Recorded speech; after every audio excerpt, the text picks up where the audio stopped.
we knew what we wanted to do with this, and we knew that that sort of action and whatnot is part of the storytelling and what it is. You don't put together a group of the most dangerous monster hunters in the world and expect them to like have tea and sit down and not hunt or kill. So part of that is we knew going in, we're like, well, let's lean into it. Let's make this the homage that we want it to be. How you doing today, Brian? Good. How are you doing, Grant? Is that a Baymax behind you? It is a Baymax behind me. There's a lot of little Disney and Marvel trinkets around. That's awesome. Anyway, sorry. I know you've got questions. All good. I'm doing great. Thank you for asking. Very excited to talk about Werewolf by Night. This has been one of my most anticipated MCU projects in a while, alongside Blade, because I am very much a horror genre fan. Oh, great. And I'm curious, what has that been like to, start to build up that horror-esque roster for the MCU of late? It's very fun, if I'm just being completely honest with you, because these are movies that we know and love. Like specifically with Werewolf by Night, we looked at the classic movies of the 30s and 40s, the horror movies, the monster movies, and these were things that we enjoyed watching either growing up or on a Saturday afternoon or in school or whatnot. And it felt like, well, they did it. We love them. Can we make sort of a love letter, if you will, to these styles of movies? And the benefit of, Marvel is that we have a whole cast of characters that we can look through the comics and say, well, what would apply? Like Werewolf by Night. It's great. We love Werewolf by Night. And Michael Giacchino came to us and was like, what about this character? Like, we love it. Let's do it.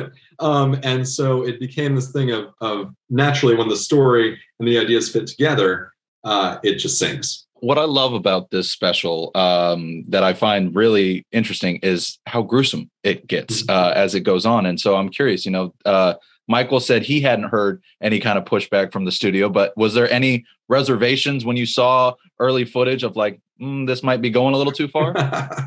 No. And the reason is it's all in the story that we're telling. I like to say that with Marvel Studios in particular, we try and either put a genre or spin on each one of our shows or movies. Like She-Hulk is definitely an amazing, comedy that has sort of that workplace bent with the lawyer to it, but that's different than Loki, which has more of a sci-fi approach. For us, we knew what we wanted to do with this, and we knew that that sort of action and whatnot is part of the storytelling and what it is. You don't put together a group of the most dangerous monster hunters in the world and expect them to like have tea and sit down and not hunt or kill.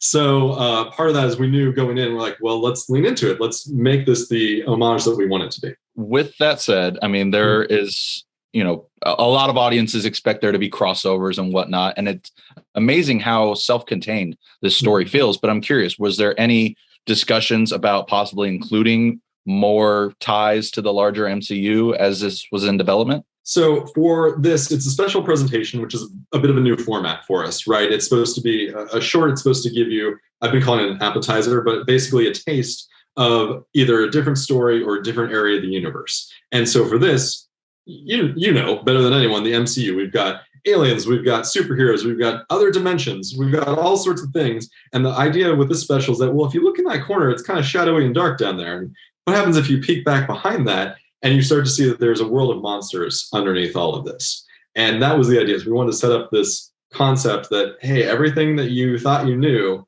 there's even another layer that you had no idea about. So we wanted to introduce Jack and Elsa and all these other characters as part of a world that just makes the MCU feel even bigger. Obviously, nothing is ever introduced in the MCU without any plan almost 15 years later. And right. I know you can't give me any details per se, but I'm curious, are there future plans for Elsa and Jack and Man-Thing after this? Well, you've seen the special, right? So, oh, yeah. So I figured, but I just wanted to double check. I mean, what I will say is we put it at the end of that both Jack and Elsa are totally changed and in a space that they did not expect to find themselves in. I would love to see them both pop up, but I'm going to be honest with you. You saw Jack. I don't think he knows where he's going tomorrow. Like, I don't know that he has a grand plan of what to do next. And so with that in mind, I'm excited and I hope that we will see them again, but I don't know that either of those characters yet knows exactly where their path is leading. I think this is just the beginning to set you up and make you wonder, what's going to happen with Jack and Elsa? And I'm wondering the same thing. Well, I'm certainly just as interested to learn as well. I've loved this dive into the world of monsters of late and Great. really want to see more of Jack and Elsa. So, Brian, thank you so much for taking the time to chat. I greatly appreciate it. This might be my favorite Phase 4 thing yet, so I can't wait to Oh, wow. Well, thank you. That's great. I'm so glad you liked it. Absolutely. Have a good rest of your weekend.